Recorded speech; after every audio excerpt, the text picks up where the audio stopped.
ఇక్కడేంటి జగన్కి టీటీడీ మీద పెద్ద పట్టు ఉండదు, తెలియదు, అవగాహన లేదు. అదే అవును. దాంతో ఈ ల్యాబింగ్ బ్యాచ్ ఉంటారు వాళ్ళు. ఇప్పుడు ఒకసారి అనుకున్నాం మా ఊళ్ళో పెట్టాలంటే తీసుకెళ్ళిపోయారు అనుకోండి, ఖర్చు ఏమో టీటీడీది, ఉపయోగించుకుందే రాజకీయ పార్టీలు. అది తప్పు అంట నేను.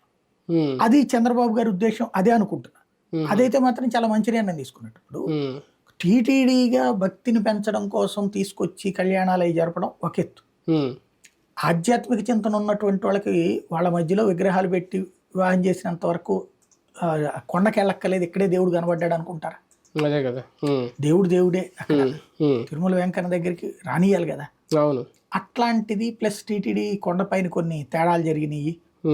ఇది అన్ని మతాలకు సంబంధించినట్టు అదే నాన్ వెజ్ అది తీసుకువెళ్ళారు, ఇట్లాంటివన్నీ కూడా తప్పు అని చెప్తూ ప్రక్షాళన ఆ విషయంలో అన్నారు. దాన్ని ఖచ్చితంగా హర్షించాలి, అంగీకరించాలి, ఆమోదించాలి, ప్రోత్సహించాలి కూడా. అదే అక్కడి నుంచే మొదలు పెడతా అన్నారు కాబట్టి.